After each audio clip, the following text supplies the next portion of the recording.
सभी मित्रों को नमस्ते। देखिएगा मित्रों, अपने बात करें हैं नया राजस्थान जिला दर्शन और आज की क्लास में हम बात करने वाले हैं प्रतापगढ़ जिले के महत्वपूर्ण बिंदुओं के बारे में। मित्रों, अगर आपको वीडियो अच्छी लगे तो वीडियो को अधिक से अधिक लाइक करें, शेयर करें, कमेंट करें, यूट्यूब चैनल को सब्सक्राइब करें। तो शुरुआत करते हैं। बहुत ही कम समय में प्रतापगढ़ जिले को पढ़ेंगे अपने। देखिएगा मित्रों, प्रतापगढ़ जिला है, इसका संस्थापक है महारावल प्रताप सिंह। ये जो प्रतापगढ़ जिला है मित्रों, यह राजस्थान का 33वां जिला है। कौन सा जिला है? 33वां जिला। यह 3 जिलों से अलग होकर बना है। बांसवाड़ा है, उदयपुर है और एक है चित्तौड़गढ़। कौन सा? इधर लिख देता हूँ, चित्तौड़गढ़। ये आपको ध्यान रखना है। ये जो बांसवाड़ा है मित्रों, इससे पीपलखूंट तहसील ली गई थी। कौन सी तहसील? पीपलखूंट तहसील। ये आपको ध्यान रखना है। पीपलखूंट तहसील ये किस जिले से ली गई? तो बांसवाड़ा जिले से। एक आती है उदयपुर से धारियावाद तहसील। धारियावाद तहसील यह किससे ली गई थी? तो उदयपुर से। चित्तौड़गढ़ है, इससे ध्यान रखना, आरनौद तहसील है। आरनौद तहसील है। छोटी सादड़ी तहसील है। छोटी सादड़ी तहसील है। और ध्यान रखना, प्रतापगढ़ तहसील है। प्रतापगढ़ तहसील है। यह आपको ध्यान रखना है। तो प्रतापगढ़ जिला राजस्थान का 33वां जिला कब बना? तो ध्यान रखना, 26 जनवरी 2008 को बना। 26 जनवरी 2008 को राजस्थान का 33वां जिला प्रतापगढ़ जिले को बनाया गया। और यह जिला मित्रों 3 जिलों से अलग होकर नया जिला बना। बांसवाड़ा से पीपलखूंट तहसील ली गई, उदयपुर से धारियावाद तहसील ली गई और चित्तौड़गढ़ से आरनौद, छोटी सादड़ी और प्रतापगढ़ तहसीलें ली गई थी।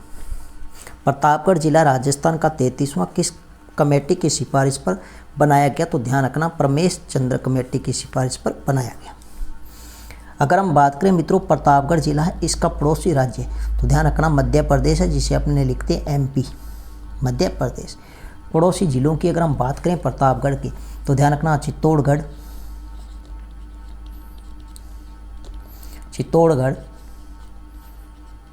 सलूमबार, डूंगरपुर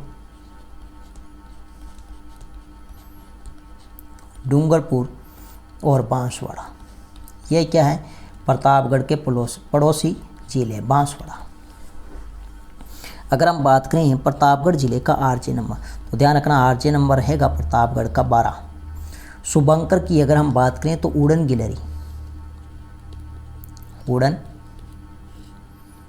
गिलहरी ये आपको ध्यान रखना है। उड़न गिलहरी है, ये किस जिले का? शुभंकर है, तो प्रतापगढ़ जिले का उड़न गिलहरी सर्वाधिक देखने को मिलती है। तो वो अभ्यारण्य कौन सा है? तो सीता माता अभ्यारण्य, जो प्रतापगढ़ जिले में आगे अपने बात करेंगे।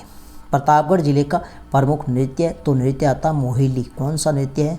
मोहिली नृत्य है। प्रतापगढ़ जिले का कौन सा प्रसिद्ध नृत्य है? तो मोहिली नृत्य। अगर हम बात करें मित्रों प्रतापगढ़ जिले में सर्वाधिक उत्पादन तो ध्यान रखना, सर्वाधिक उत्पादन होता है तरल हींग का। किसका? तरल हींग का सर्वाधिक यहाँ पर क्या होता है? उत्पादन होता है। और ध्यान रखना, सर्वाधिक अफीम की यहाँ पर क्या होती है? खेती होती है। किसकी होती है? अफीम की सर्वाधिक खेती होती है। नेक्स्ट है वेरी वेरी इंपॉर्टेंट, देवगढ़ परियोजना। तो पूछा जाता है कि देवगढ़ परियोजना ये किस जिले में है? तो आपको ध्यान रखना है प्रतापगढ़ जिले में। और ये ध्यान रखना, राजस्थान की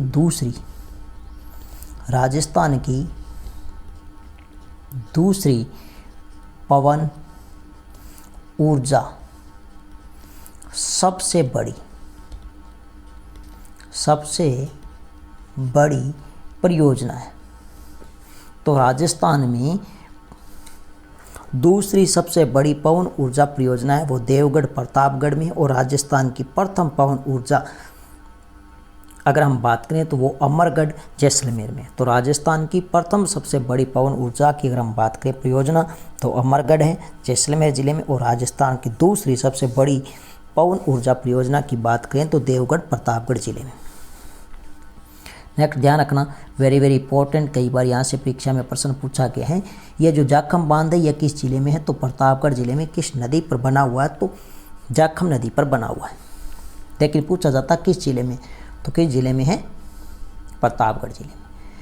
इसकी कुल ऊंचाई की अगर मैं बात करूं तो इसकी कुल ऊंचाई है मित्रों 81 मीटर। कितनी रहेगी, 81 मीटर। कुल ऊंचाई कितनी रहेगी, तो 81 मीटर। यह आपको ध्यान रखना है। और यह ध्यान रखना राजस्थान का सबसे ऊंचा बांध है, राजस्थान का सबसे ऊंचा बांध है, सबसे ऊंचा बांध है।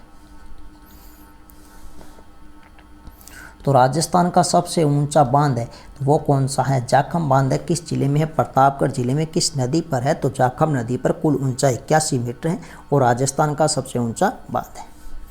नेक्स्ट है, ये प्रश्न कई बार पूछा गया है कि सीता माता अभयारण्य किस जिले में, तो सीता माता अभयारण्य प्रतापगढ़ जिले में। किस जिले में है, प्रतापगढ़ जिले में। सीता माता अभयारण्य है, यह उड़न गिलहरी के लिए प्रसिद्ध है। किसके लिए प्रसिद्ध है, उड़न गिलहरी के लिए प्रसिद्ध है। उड़न गिलहरी, इसे स्थानीय भाषा में मसोवा नाम से जाना जाता है।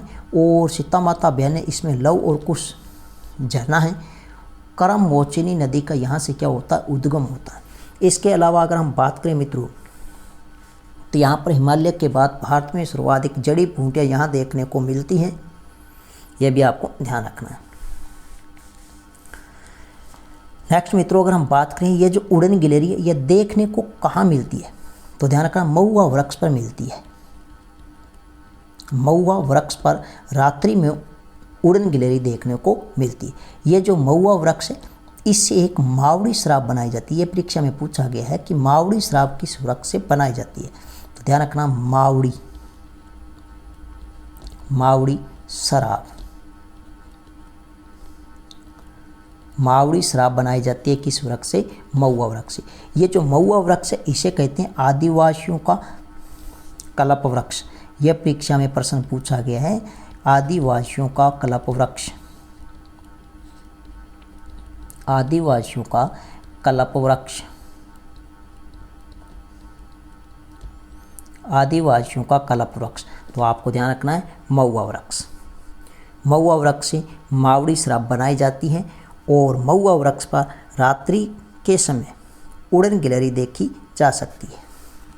एक आपको ध्यान रखना है, ये जो सीता माता प्रसिद्ध मेला लगता है, इनका सीता माता अभयारण्य में क्या लगता है, सीता माता का प्रसिद्ध मेला।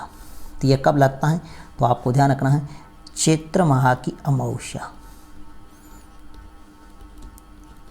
चैत्र माह की अमावस्या को यहाँ पर सीता माता का क्या लगता है, प्रसिद्ध मेला लगता है। नेक्स्ट अपने बात करेंगे सीता माता अभयारण्य में। देखिएगा मित्रों, यहाँ से प्रश्न पूछा जाता है कई बार थेवा कला। थेवा कला किस जिले की प्रसिद्ध है, बहुत ही अच्छा प्रश्न पूछा जाता है, तो प्रतापगढ़ जिले की। ये थेवा कला होती क्या है, तो ध्यान रखना रंगीन बेल्जियम कांच पर सुनहरे चित्रांकन का कार्य करना क्या कहलाती है, थेवा कला। तो पूछा जाता परीक्षा में थेवा कला किस जिले की प्रसिद्ध है, तो प्रतापगढ़ की है। रंगीन बेल्जियम कांच पर सुनहरे चित्रांकन का इसमें क्या किया जाता है, कार्य किया जाता है। ये जो थेवा कला, इसके लिए प्रतापगढ़ का राज सोनी परिवार प्रसिद्ध है। इसके जन्मदाता की अगर मैं बात करूं तो नाथूराम जी सोनी है, नाथूराम जी सोनी इसके क्या है, जन्मदाता है। तो थेवा कला के जन्मदाता है नाथूराम जी सोनी। और यह राजस्थान की एकमात्र कला जो महिलाओं से छुपाकर की जाती या बहन बेटियों से छुपाकर की जाती है।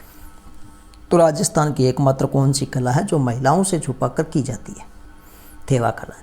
थेवा कला के लिए कौन सा परिवार प्रसिद्ध है, तो प्रतापगढ़ का राज सोनी परिवार प्रसिद्ध, जन्मदाता है इसके नाथूराम जी सोनी। ये जो थेवा कला है इसका नाम मित्रों इंग्लैंड की पत्रिका है इनसाइक्लोपीडिया ऑफ ब्रिटेनिका में अंकित है। यह भी आपको ध्यान रखना है। थेवा कला के प्रसिद्ध कलाकार की अगर मैं बात करूं तो ध्यान रखना राम प्रसाद सोनी, राम प्रसाद सोनी, ये इसके क्या है, प्रसिद्ध कलाकार हैं। इसके अलावा आपको ध्यान रखना विजय कुमार राज सोनी, विजय कुमार राज सोनी, मोहन राज सोनी, मोहन राज सोनी, ये इनके क्या है, प्रसिद्ध कलाकार है। अब अगर आपसे पूछे मित्रों तो आपको ध्यान रखना है 5 रुपये का डाक टिकट, थेवा कला इस पर 5 रुपये का डाक टिकट।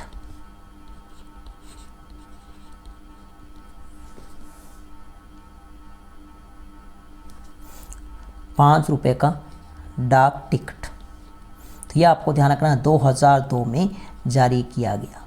थेवा कला पर 5 रुपये का डाक टिकट कब जारी हुआ? तो 2002 में। ये जो थेवा कला है मित्रों, इसका GI टैग, क्या GI टैग, यह आपको ध्यान रखना है। GI टैग है, यह कब मिला? 2014 में मिला था। कब मिला? 2014 में। 2014 में। नेक्स्ट मित्रों, अगर हम बात करें तो काका जी की दरगाह, ये भी कई बार परीक्षा में प्रश्न पूछा जाता है कि काका जी की दरगाह है ये किस जिले में? तो प्रतापगढ़ में है। इसका उपनाम बहुत बार पूछा गया, इसे कहते हैं कांठल का ताजमहल। कांठल का ताजमहल। तो काका जी की दरगाह है, प्रतापगढ़ जिले में है। इसका उपनाम है कांठल का ताजमहल। ये जो मित्रों काका जी की दरगाह, यहाँ पर ध्यान रखना बोहरा मुस्लिम, बोहरा मुस्लिम समाज का प्रमुख केंद्र है। समाज का प्रमुख केंद्र है, यह भी आपको ध्यान रखना है। नेक्स्ट आपको ध्यान रखना है गौतमेश्वर महादेव मंदिर। गौतमेश्वर महादेव मंदिर है अरनोद गांव, प्रतापगढ़ जिले में। अरनोद गांव प्रतापगढ़ जिले में है। और यहाँ पर जो प्रसिद्ध मेला लगता है वो आपको ध्यान रखना है वैशाख माह की पूर्णिमा को। कब लगता है? वैशाख माह की पूर्णिमा को यहाँ पर प्रसिद्ध क्या लगता है? मेला लगता है। यह जो मित्रों गौतमेश्वर महादेव मंदिर है, यहाँ पे ध्यान रखना गौतमेश्वर महादेव जी हैं, यह भीलों के आराध्य देवता हैं। भीलों के आराध्य देवता हैं। भील जनजाति के लोग इनके चढ़ी केसर का पानी पीकर कभी झूठ नहीं बोलते या कभी झूठी कसम नहीं खाते, यह आपको ध्यान रखना है। नेक्स्ट अगर हम बात करें तो भंवर माता का मंदिर। भंवर माता का जो मंदिर है ये प्रतापगढ़ जिले में छोटी सादड़ी तहसील में है, जहाँ से जाखम नदी का उद्गम होता। इनका प्रसिद्ध मेला लगता है नवरात्रों में। तो भंवर माता का मंदिर है छोटी सादड़ी तहसील प्रतापगढ़ जिले। मेला नवरात्रों में लगता है। नवरात्रि वर्ष में 2 बार आते हैं, एक चैत्र माह और एक आश्विन माह। अम्बा माता का मंदिर। अम्बा माता का मंदिर ही यह प्रतापगढ़ जिले में है। नेक्स्ट ध्यान रखना दीपनाथ महादेव का मेला। दीपनाथ महादेव का जो मेला है ये अपने कहाँ पर लगता है? प्रतापगढ़ जिले में। कहाँ पर है? प्रतापगढ़ जिले में। यह मेला लगता है कार्तिक माह की पूर्णिमा को। कब लगता है? कार्तिक पूर्णिमा को। कार्तिक माह पूर्णिमा को। नेक्स्ट अगर मित्रों यहाँ लिख देता हूँ मैं, आपको ध्यान रखना है प्रतापगढ़ प्रजामंडल। प्रतापगढ़ प्रजामंडल। तो ये ध्यान रखना अमृतलाल पाठक। कौन है? अमृतलाल पाठक। ये जो प्रतापगढ़ प्रजामंडल है इसकी स्थापना हुई थी 1945 में। कब हुई थी? 1945 में। अब ध्यान रखना मित्रों ये जो प्रतापगढ़ जिला है यहाँ का 1857 की क्रांति के समय शासक कौन था? अगर आपसे पूछे प्रतापगढ़ का राजस्थान में 1857 की क्रांति के समय प्रतापगढ़ के शासक, तो शासक कौन थे? दलपत सिंह थे। दलपत सिंह थे, यह आपको ध्यान रखना। अगर आपसे पूछे राजस्थान एकीकरण के समय प्रतापगढ़ के शासक कौन थे? राजस्थान एकीकरण के समय प्रतापगढ़ के शासक कौन थे? तो ध्यान रखना अंबिका। अंबिका प्रताप सिंह यहाँ के क्या थे? शासक थे। मित्रों यह थी आज की अपनी छोटी सी क्लास, छोटा सा जिला दर्शन। नेक्स्ट मिलते हैं एक नई शानदार वीडियो के साथ में, नए जिले के साथ में। तब तक के लिए धन्यवाद।